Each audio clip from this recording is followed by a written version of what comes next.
Everyone, the momentum classes में आपका स्वागत है।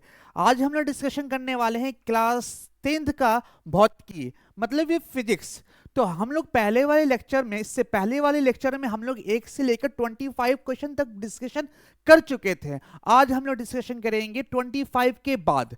अगर आप इस चैनल में पहली बार आए हैं तो जरूर सब्सक्राइब कर लें, क्योंकि इसी चैनल पे आपको फिजिक्स का भी, केमिस्ट्री का, मैथमेटिक्स का एंड एसएसटी का सारा ऑब्जेक्टिव क्वेश्चन का आपका सीरीज चल रहा है। तो आप इस सीरीज में जरूर पार्टिसिपेट करें, जिससे आपको काफी ज्यादा बेनिफिट होगा, जो कि बोर्ड के पॉइंट ऑफ व्यू से काफी ज्यादा इंपॉर्टेंट है। तो चलिए चलते हैं क्वेश्चन नंबर 26 की तरफ की बात कर लें। तो बोला गया, दंत विशेषज्ञ किस दर्पण का उपयोग मरीजों के दांतों का बड़ा प्रतिबिंब देखने के लिए करते हैं। तो बड़ा प्रतिबिंब देखना है तो बड़ा प्रतिबिंब जो देखते हैं वो अवतल दर्पण में ही देख सकते हैं। कहां पे रखते हैं? जब अवतल दर्पण में वस्तु को पोल और फोकस के बीच रखते हैं, तभी उसका प्रतिबिंब क्या होता है? अवर्धित होता है, वस्तु से बड़ा होता है, लेकिन काल्पनिक होता है। तो क्या होगा ऑप्शन सही कि कौन सा दर्पण में वस्तु से बड़ा प्रतिबिंब बनता है? तो बोलेंगे कि अवतल दर्पण में वस्तु से बड़ा प्रतिबिंब बनता है। ठीक है, अवतल दर्पण कौन सा होगा? अवतल दर्पण। बताइए कौन सा दर्पण यहां पे आया? अवतल दर्पण में वस्तु से बड़ा प्रतिबिंब बनता है। ये कहां बनता है? जब पोल और फोकस के बीच वस्तु रखते हैं, तब इसका प्रतिबिंब वस्तु से बड़ा बनता है और काल्पनिक बनता है, सीधा बनता है। चलिए क्वेश्चन नंबर 27 की तरफ बढ़ते हैं। क्वेश्चन नंबर 27 क्या है? बोला है क्या गोली दर्पण के परावर्तक पृष्ठ की वृत्त का सीमा रेखा का व्यास कहलाता है। व्यास का मतलब ये हो गया कि किसी वृत्त को दो भाग में डिवाइड करना। तो दो भाग में किसी वृत्त को डिवाइड करने वाला प्रधान अक्ष कहलाता है। क्या करता है? प्रधान अक्ष कहलाता है। तो क्वेश्चन नंबर आ गया 27 का सी नंबर। अब आते हैं 28 की तरफ। क्वेश्चन नंबर 28 नंबर क्या बोलता है, देखते हैं। यदि किसी बीम का प्रतिबिंब आवर्धन ऋणात्मक हो, यहाँ पे थोड़ा सा मिस्टेक है, ये मिस्टेक को सही कर लीजिएगा। ये हो सकता है कि टाइपिंग मिस्टेक है। ऋणात्मक है, आवर्धन ऋणात्मक है, तो इसका प्रतिबिंब की प्रकृति क्या होगी? आवर्धन ऋणात्मक है, बड़ा इंपॉर्टेंट है। आवर्धन का मतलब ये होता है कि वस्तु का जो है कितना बड़ा प्रतिबिंब बना है, कितना छोटा प्रतिबिंब बना है, इसको जांचने के लिए हम लोग आवर्धन पढ़ते हैं। और आवर्धन क्या है? वो ऋणात्मक है। जब भी ऋणात्मक आवर्धन आएगा तो प्रतिबिंब जो होगा वास्तविक होगा। ऋणात्मक होगा तो वास्तविक होगा और उल्टा होगा। ध्यान रखिएगा, ऋणात्मक होगा तो वस्तु का क्या होगा? प्रतिबिंब वास्तविक होगा। ऋणात्मक होगा तो वास्तविक होगा और उल्टा होगा। अगर यही आवर्धन पॉजिटिव हो जाता है तो उसका जो प्रतिबिंब होगा वो काल्पनिक हो जाता। काल्पनिक मतलब आभासी होता और सीधा होता। मेरी बात समझ में आ गई? क्वेश्चन नंबर 28 हो गया। अब बात करते हैं 29 नंबर। अच्छा, 29 नंबर में बोला क्या गया है? किसी शब्दकोश के छोटे अक्षरों को पढ़ने के लिए आप निम्नलिखित में कौन सा लेंस पसंद करेंगे? देखो, छोटे अक्षर को देखना है और लेंस इस्तेमाल करना है, तो लेंस वही इस्तेमाल करेंगे जहां पे वस्तु को, है ना, बड़ा दिखा सके। तो बड़ा वस्तु को दिखाने के लिए और साथ ही साथ एक लाइट को एक जगह केंद्रित भी कर सके, तो ऐसा लेंस जो कहलाता है कन्वेक्स लेंस कहलाता है। कन्वेक्स लेंस क्या करता है? लाइट को एकत्रित भी करता है और साथ ही साथ इसका प्रतिबिंब भी बड़ा बनाता है। तो आगे बढ़ते हैं, देखते हैं क्या है क्वेश्चन नंबर 20। तो अब देखो कि उत्तल लेंस तो होगा। अब उत्तल लेंस में कौन सा होगा? देखिए, उत्तल लेंस में जिसकी फोकस दूरी कम होगी, तो उत्तल लेंस कौन सा है? 5 सेंटीमीटर फोकस दूरी का एक अवतल लेंस है। देखो, अवतल लेंस तो नहीं होने वाला है, तो होने वाला है कौन सा? उत्तल लेंस। तो बी नंबर ऑप्शन सही होगा। अब बात करते हैं 50 सेंटीमीटर फोकस दूरी जो होता है ना, ये आंसर नहीं होगा, क्योंकि ये काफी दूर हो जाता है। उतना बड़ा छोटे अक्षर को देखने के लिए बड़ा फोकस दूरी, ज्यादा फोकस दूरी की जरूरत नहीं पड़ती है। अब बात करते हैं क्वेश्चन नंबर 30 की तरफ। हाँ, क्वेश्चन नंबर 30 की में एक प्रयोग में अवतल दर्पण द्वारा, सब सही कर लीजिएगा, सब मिस्टेक, प्रिंटिंग मिस्टेक मतलब कि टाइपिंग मिस्टेक है। तो अवतल दर्पण द्वारा किसी बीम का प्रतिबिंब एक पर्दे पे प्राप्त किया जाता है। किसमें?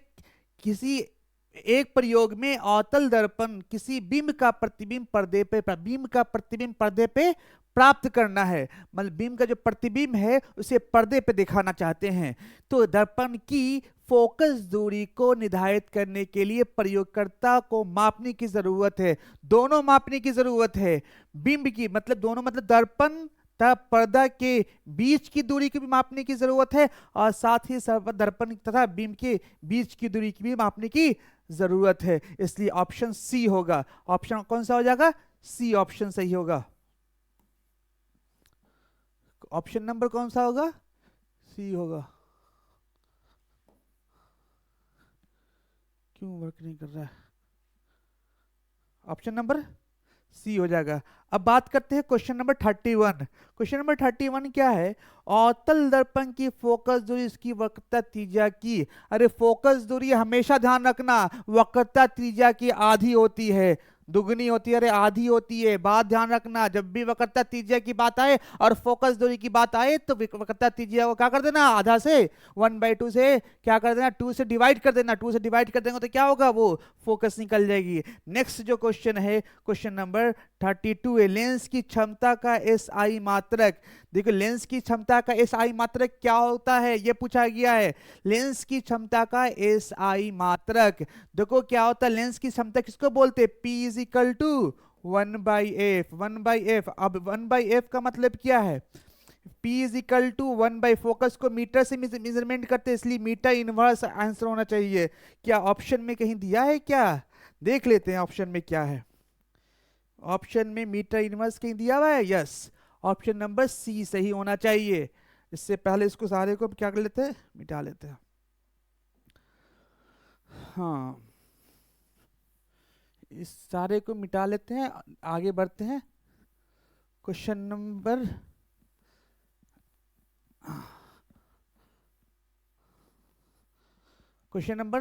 ये तो इसका ऑप्शन सही ये हो जाएगा, एंड इसका ऑप्शन सही हो जाएगा मीटर इनवर्स। प्रतिबिंब का आकार हमेशा वस्तु के बराबर है तो दर्पण होगा। देखो दर्पण जो होगा, अगर प्रतिबिंब उसकी वस्तु के बराबर अगर बना रहा है, वस्तु के बराबर प्रतिबिंब बना रहा है, इसका मतलब ये हमेशा की बात कर रहा है, तो दर्पण जो होगा वो समतल दर्पण ही हो सकता है। समतल दर्पण ही वस्तु के बराबर प्रतिबिंब बनाता है। साथ साथ दर्पण की जो दूरी होगी वस्तु से, वही दूरी दर्पण से उसके प्रतिबिंब की दूरी होगी। साथ ही साथ दर्पण का जो वस्तु की ऊंचाई होगी, आकार होगा, बराबर आकार का प्रतिबिंब भी होगा। लेकिन शर्त यहां पे ये है कि प्रतिबिंब जो बनेगा वो काल्पनिक होगा। प्रतिबिंब क्या बनेगा? काल्पनिक होगा। किस में बात कर रहे हैं? सी में। मतलब तीन चीज समतल दर्पण में याद रखना है। पहली बात ये याद रखना है समतल दर्पण में कि वस्तु की दूरी और प्रतिबिंब की दूरी बराबर होगी। दूसरी बात ये याद रखना है कि वस्तु का जो प्रतिबिंब बनेगा वो काल्पनिक होगा। तीसरी बात ये याद रखना है कि जो आकार होगा वस्तु का, वही क्या होगा? प्रतिबिंब का भी आकार होगा। उसके साइज में उसके कोई अंतर नहीं होने वाला। चलिए क्वेश्चन नंबर 34 की तरफ बढ़ते हैं। लेंस की मुख्य फोकस की संख्या कितनी होती है? तो मुख्य फोकस की संख्या 2 होती है। उसके बाद सर्च लाइट का प्रवर्तक सतह होता है। सर्च लाइट का प्रवर्तक सतह होता है। देखो क्या है, सर्च लाइट का मतलब क्या करता है? वो सर्च करता है। सर्च करने के लिए क्या लाइट एक जगह एकत्रित होता है। जब लाइट एक जगह एकत्रित करने के लिए कौन सा दर्पण का इस्तेमाल करते हैं? तो अवतल दर्पण का इस्तेमाल करते हैं। उत्तल दर्पण नहीं रख सकते हैं। उत्तल दर्पण क्या करता है? फैला देता है। तो हमको एकत्रित करना है लाइट को, इसलिए कौन सा सर्च लाइट उपयोग करेंगे हम लोग? अवतल दर्पण का इस्तेमाल करेंगे। क्वेश्चन नंबर 35 के बाद क्वेश्चन नंबर 35 के बाद क्वेश्चन नंबर 36 की तरफ बढ़ते हैं। हाँ, क्वेश्चन नंबर 36 क्या बोलता है देखते हैं। क्वेश्चन नंबर, परावर्तन के नियम से निर्धारित होता है।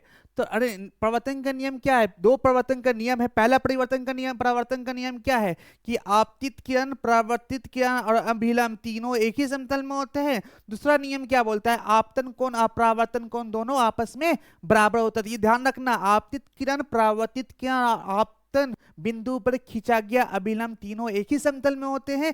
पहला नियम ये बोलता है। दूसरा नियम ये बोलता है कि आपतन कोण अभिलंब से और परावर्तन कोण अभिलंब से दोनों बराबर बना, angle i is equal to angle और आपतन कोण परावर्तन कोण आपस में बराबर होता है।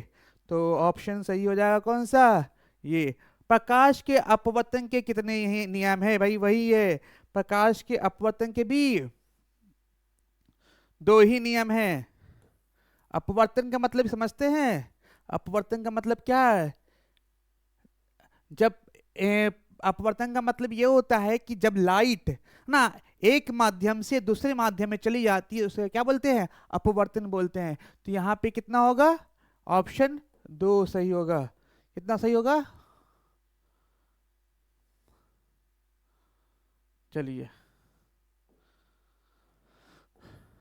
अब दाढ़ी बनाने में कौन सा दर्पण का उपयोग करते हैं? देखो, दाढ़ी बनाने में भी यहाँ ध्यान रखना, दाढ़ी बनाने में दाढ़ी को बड़ा बड़ा दिखाना है। तो बड़ा बड़ा दिखाना है, वस्तु से बड़ा होना चाहिए। वस्तु से बड़ा करने के लिए हम लोग हमेशा अवतल दर्पण इस्तेमाल करते हैं ताकि हम आसानी से वस्तु को देख सकें। तो बड़ा करने के लिए कहाँ रखेंगे? तो पोल और फोकस के बीच में अगर वस्तु रखते हैं तो उसका प्रतिबिंब हमेशा काल्पनिक और सीधा बनता है और वस्तु से बड़ा बनता है। इसलिए कौन सा ऑप्शन सही होगा? अवतल दर्पण सही होगा। समतल दर्पण द्वारा बना प्रतिबिंब काल्पनिक होगा। अभी बताया जस्ट कि समतल दर्पण द्वारा बना प्रतिबिंब कैसा होता है बच्चों? काल्पनिक होता है। कैसा होता है? काल्पनिक होता है। तो कौन सा होगा ऑप्शन? काल्पनिक। क्या होगा? काल्पनिक। समतल दर्पण के बारे में फिर से एक बार रिपीट कर रहे हैं, देखो ध्यान से सुनना। पहली बात ये कि समतल दर्पण से, है ना, समतल दर्पण से वस्तु की दूरी और प्रतिबिंब की दूरी दोनों आपस में बराबर होता है। पहली बात ये। दूसरी बात ये, समतल दर्पण में जितना जो वस्तु का जो प्रतिबिंब बनता है वो काल्पनिक बनता है। तीसरा ये कि वस्तु का जो आकार होता है वही आकार जो किसका होता है? प्रतिबिंब का होता है। चलिए आगे बढ़ते हैं। क्वेश्चन नंबर 40 के, किस लेंस का द्वारा सिर्फ काल्पनिक प्रतिबिंब बनता है? कौन सा लेंस ऐसा है जिसमें सिर्फ और सिर्फ काल्पनिक प्रतिबिंब बनता है? तो वो लेंस की बात कर रहे हैं। तो लेंस में काल्पनिक प्रतिबिंब बनाने के लिए हम अवतल लेंस बोलेंगे। कौन सा लेंस बोलेंगे? और अवतल लेंस होता कैसा है? ये अवतल लेंस है। ये लेंस क्या है? अवतल लेंस है। चलिए, ये ऐसा क्यों बोलते हैं? क्योंकि सतह पे, अवतल सतह पे लाइट आती है ना, इसलिए इसको बोलते हैं अवतल लेंस। चलिए अब आगे बढ़ते हैं। तो ये हो गया कौन सा? अवतल लेंस। अब नेक्स्ट क्वेश्चन बढ़ते हैं, क्वेश्चन नंबर 41 की तरफ। इसको सबका पहले इसको हटा देते हैं, क्वेश्चन नंबर 41 की तरफ।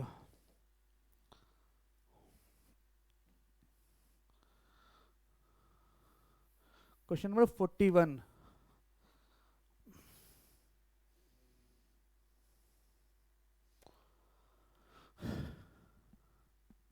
नेक्स्ट नंबर, क्वेश्चन नंबर 41 क्या बोलता है? गोली दर्पण में फोकसांतर एवं वक्रता त्रिज्या के बीच संबंध। अरे कितनी बात, इससे पहले भी बोला F is equal to R by two. F is equal to R by two, option number F is equal to R by three. बहुत ध्यान रखना, बहुत इंपॉर्टेंट है। इसको अगर प्रूफ करना जरूर देख कर जाना। F is equal to R by two ये इंपॉर्टेंट है एग्जाम के पॉइंट ऑफ व्यू से, क्योंकि काफी बार क्वेश्चन इसको प्रूफ करने के लिए पूछा गया है। इसलिए बहुत ध्यान से इस क्वेश्चन को करके जाना है। प्रूफ तो एटलीस्ट करके ही जाना एग्जाम में, ये इतना ज्यादा इंपॉर्टेंट बता नहीं सकते हैं। तो क्वेश्चन नंबर 42 की तरफ बढ़ते हैं। क्वेश्चन नंबर 42 नंबर क्या बोला था? क्वेश्चन नंबर 42, किस बिंब का वास्तविक तथा समान साइज का प्रतिबिंब प्राप्त करने के लिए बिंब को उत्तल दर्पण है या लेंस है? उत्तल लेंस है। उत्तल लेंस। किस बिंब का वास्तविक तथा समान साइज का प्रतिबिंब प्राप्त करने के लिए बिंब को उत्तल लेंस के सामने रखें? कहाँ रखें? तो उत्तल लेंस हमेशा समान बनाना है तो वक्रता केंद्र पे वस्तु को रख दीजिए, तो समान साइज का क्या बनेगा? प्रतिबिंब बनेगा। तो लेंस के मुख्य फोकस पे, हाँ, वक्रता केंद्र मतलब सेंटर पे, मतलब क्या है? सी बी ऑप्शन, मतलब क्या है, फोकस दूरी से डबल होना चाहिए। नेक्स्ट क्वेश्चन है कि एक अवतल दर्पण, क्वेश्चन नंबर 43,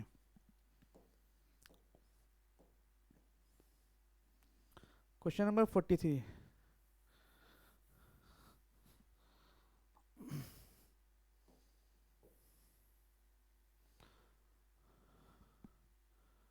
क्वेश्चन नंबर 43 तरफ बढ़ते, क्या है क्वेश्चन नंबर 43।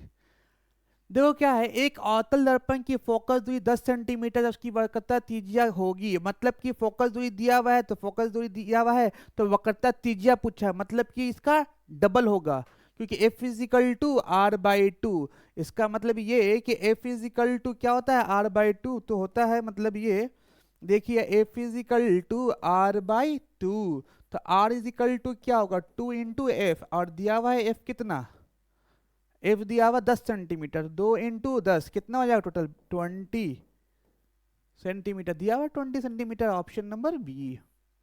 नेक्स्ट, काल्पनिक प्रतिबिंब होता है सीधा उल्टा दोनों, काल्पनिक प्रतिबिंब सीधा भी होता है एंड कोई नहीं, सीधा तो होता ही है, तो और सीधा भी होता है, काल्पनिक प्रतिबिंब देखा जाए तो सीधा होता है। सरल सूक्ष्मदर्शी में किस का उपयोग होता है, सरल सूक्ष्मदर्शी में कौन सा, मतलब कि लेंस, सूक्ष्मदर्शी क्या करता है कि जो भी लाइट आता है उसको क्या करता है, एकत्रित करने का काम करता है, तभी तो हम छोटे वस्तु को देख पाएंगे। उसके लिए एकत्रित करने के लिए कौन सा लेंस इस्तेमाल करेंगे, लेंस इस्तेमाल करेंगे, उत्तल लेंस इस्तेमाल करेंगे, तभी तो एकत्रित हो पाएगा। लेंस क्या करता है, उत्तल लेंस लाइट को एकत्रित कर लेता है, इसलिए ऐसा किया जाता है। अब क्वेश्चन नंबर 45 के बाद बात है क्वेश्चन नंबर 46 की तरफ। क्वेश्चन नंबर 46,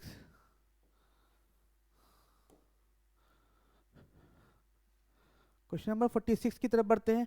बोला है, किस बीम का अवतल दर्पण द्वारा प्रतिबिंब आभासी सीधा तथा बीम से बड़ा पाया गया है, वस्तु स्थिति कहाँ होगी।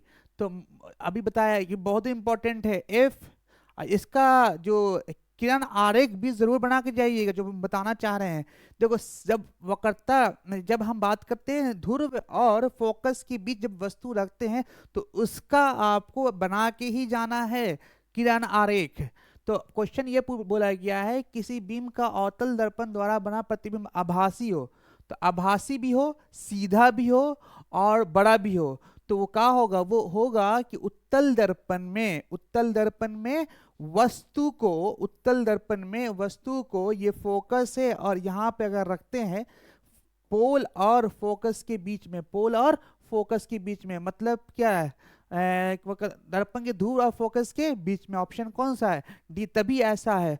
तो बोल रहे हैं कि जब भी वस्तु से बड़ा प्रतिबिंब की बात करें तो एक बार आपको ये सोचना है कि ध्रुव और फोकस के बीच में अगर वस्तु रखते हैं तो वस्तु का प्रतिबिंब हमेशा क्या होगा, वस्तु से बड़ा होगा और सीधा होगा, वस्तु से बड़ा भी होगा। तो ये चीज समझ में आनी चाहिए आपको। एक उत्तल लेंस होता है, सभी जगह उत्तल लेंस की बात करते हैं, तो ये तुम्हारा कौन सा लेंस हो गया, ये उत्तल लेंस हो गया। तो क्या दिखा, किनारे में पतला है और बीच में मोटा है, तो किनारा सभी जगह समान, किनारों में की अपेक्षा बीच का मोटा होता है। चलिए अब आगे बढ़ते हैं, क्वेश्चन नंबर देखते हैं। क्वेश्चन नंबर है 48, बहुत इंपॉर्टेंट क्वेश्चन है, बच्चे अक्सर इसमें कंफ्यूज होते हैं कि हम ये प्लस लें कि माइनस लें, इसका कंफ्यूजन बच्चे के अंदर काफी ज्यादा होता है। थोड़ा ध्यान से इस क्वेश्चन को हम देखते हैं। क्वेश्चन क्या बोला है कि 1 मीटर फोकस दूरी वाले उत्तल लेंस की क्षमता होगी, मतलब क्या, फोकस दूरी कितना है और लेंस कौन सा, उत्तल लेंस है। चलो ठीक है, मान लिया ये उत्तल लेंस है।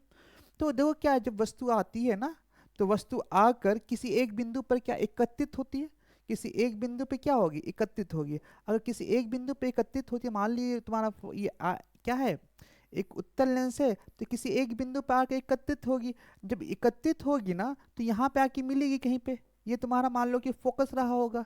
और अब P का मतलब क्या होता है, P इज इक्वल टू क्या होता है, 1/f, 1/f होता है। तो अब बताओ मुझे कि अगर हम इधर फोकस है जिस जिस डायरेक्शन में हम जा रहे हैं उसी डायरेक्शन में क्या है, फोकस है। तो जिस डायरेक्शन में हम जा रहे हैं उसी डायरेक्शन में हम फोकस है, इसका मतलब क्या है, लाइट के डायरेक्शन में अगर हम जाते हैं तो वो पॉजिटिव होता है, लाइट के अपोजिट डायरेक्शन में देखते हैं तो क्या होता है, वो निगेटिव होता है। तो हम जब भी फोकस यू वी लिखते हैं ना, तो ये बात का ध्यान रखना है कि अगर हम लाइट की दिशा में जा रहे हैं तो पॉजिटिव, लाइट की विपरीत दिशा में जा रहे हैं तो निगेटिव। तो क्या ये लाइट की दिशा में हम बढ़ रहे हैं, इसलिए हम फोकस को यहाँ पॉजिटिव रखेंगे। जबकि फोकस कितना दिया हुआ है, 1 मीटर दिया हुआ है, और 1 को यहाँ पॉजिटिव रखेंगे तो क्या होगा, ये पूरा का पूरा P इज इक्वल टू क्या होगा, 1/f को लिखेंगे क्या, 1/1। इसका मतलब क्या, 1 डायोप्टर। 1 डायोप्टर पॉजिटिव में दिया हुआ है, इसका मतलब ये समझ में आना चाहिए कि फोकस किधर है, पॉजिटिव की तरफ। हम जो मेजरमेंट किया लाइट के डायरेक्शन में ही फोकस है, इसलिए क्या आया, पॉजिटिव आया है। तो कह सकते हैं कि ये जो होगा ऑप्शन नंबर बी ऑप्शन आपका सही होगा। क्वेश्चन नंबर, नेक्स्ट क्वेश्चन की तरफ बढ़ते हैं। क्वेश्चन नंबर देखते हैं, क्वेश्चन नंबर है 49 की तरफ बढ़ते हैं। देखते हैं 49 नंबर क्वेश्चन क्या है। इससे पहले इसको सारे को रब कर लेते हैं। 49 नंबर क्वेश्चन देखने से पहले हम सारे को हटा देते हैं यहाँ पे। चलिए 49 नंबर क्वेश्चन बढ़ते हैं, क्वेश्चन नंबर 49। चलिए ये क्वेश्चन नंबर 49 की तरफ बढ़ते हैं। तो क्वेश्चन नंबर 49 बोला है, निर्गत किरण एक अभिलंब के बीच का कोण कहता है। निर्गत किरण, और निर्गत मतलब बाहर निकलता हुआ किरण, है ना। तो जब बाहर निकलता हुआ किरण और अभिलंब के बीच का वो परावर्तन कोण निर्गत कोण कहलाएगा। क्या कहलाएगा, निर्गत कोण। बाहर निकलता हुआ कोण को निर्गत कोण, मतलब आपतन कोण, परावर्तक कोण नहीं लिखेंगे। परावर्तक कोण क्योंकि उसी माध्यम में जब वापस लौट के आ जाता है ना, तो तब परावर्तक कोण आता है। जबकि निर्गत का मतलब क्या, जिस माध्यम में है नहीं उस दूसरे माध्यम में लाइट जा रही है। तो आगे बढ़ते हैं, निम्नलिखित में कौन सा पदार्थ लेंस बनाने के लिए प्रयुक्त नहीं किया जा सकता है। फिर से क्वेश्चन ध्यान से सुनिए, कौन सा लेंस प्रयुक्त नहीं किया जाता है बनाने में। तो लेंस बनाने में देखो, जल तो इस्तेमाल करते हैं, फिर से कांच को भी इस्तेमाल किया जा सकता है, प्लास्टिक को भी इस्तेमाल किया जाता है, लेकिन मिट्टी को कभी भी इस्तेमाल लेंस बनाने में नहीं करते हैं। इसलिए ऑप्शन नंबर डी सही होगा। अब बढ़ते हैं क्वेश्चन नंबर 51 की तरफ। किस दर्पण से वस्तु का बड़ा प्रतिबिंब बनता है। तो अवतल दर्पण, अभी बताया आप लोगों को, अवतल दर्पण जब ध्रुव और फोकस के बीच वस्तु रखते हैं ना, तो उसका प्रतिबिंब हमेशा वस्तु से बड़ा होता है, काल्पनिक होता है और सीधा होता है। ये 3 बात आपको ध्यान रखना होगा। पहली बात ये कि ध्रुव और फोकस के बीच रखा गया वस्तु का प्रतिबिंब हमेशा वस्तु से बड़ा, सीधा और काल्पनिक होता है।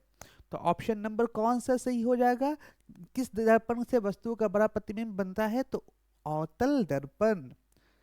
2D क्षमता वाले लेंस का फोकस पूछा गया है। तो हम देखते हैं 2D मतलब पावर इज इक्वल टू क्या होता है, 1/f। तो ये कितना है, 2D मतलब पावर 2 डायोप्टर है, इसका मतलब f। अब f इज इक्वल टू 1/2, ये मीटर में है, इसको हमें सेंटीमीटर में बनाने के लिए सोच, इसका मतलब 50 सेंटीमीटर आंसर आ जाएगा, क्योंकि ये मीटर में दिया हुआ है, हमको सेंटीमीटर में। ऑप्शन नंबर डी सही होगा। अब क्वेश्चन नंबर किसकी बात करते हैं, 53 की तरफ बढ़ते हैं। क्वेश्चन नंबर 53 की तरफ बढ़ते हैं। लास्ट क्वेश्चन 53 है। बोला किस गोलीय दर्पण की वक्रता त्रिज्या 50 सेंटीमीटर, तो उसकी फोकस दूरी क्या होगी। 50 सेंटीमीटर वक्रता त्रिज्या है तो फोकस दूरी तो निकालना बड़ा आसान है। वक्रता त्रिज्या का जो आधा करेंगे वही उसकी फोकस दूरी होगी। बहुत इजी क्वेश्चन था। क्वेश्चन नंबर 53 नंबर क्वेश्चन हो गया। अब आते हैं 54 की तरफ, देखते हैं क्वेश्चन नंबर 54।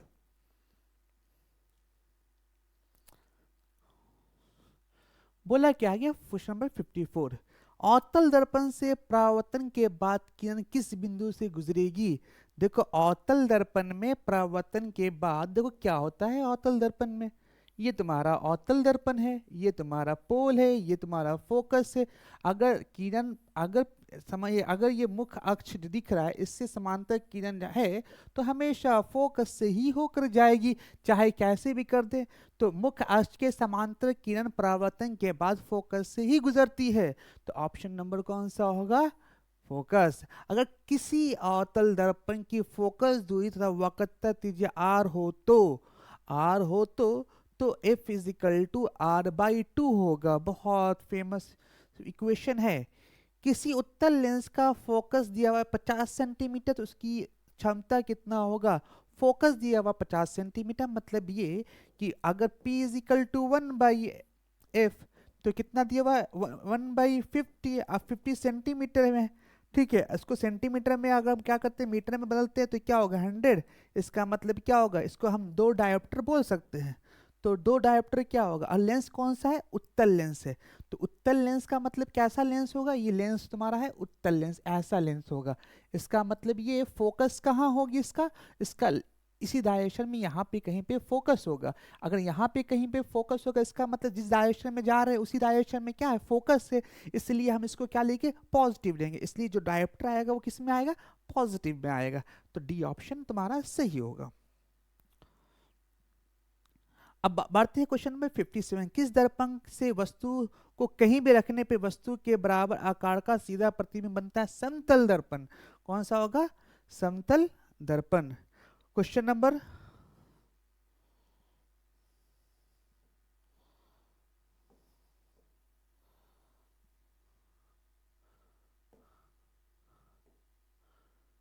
क्वेश्चन नंबर 15 है साइड मिरर। अच्छा, इसको मिटा लेते हैं।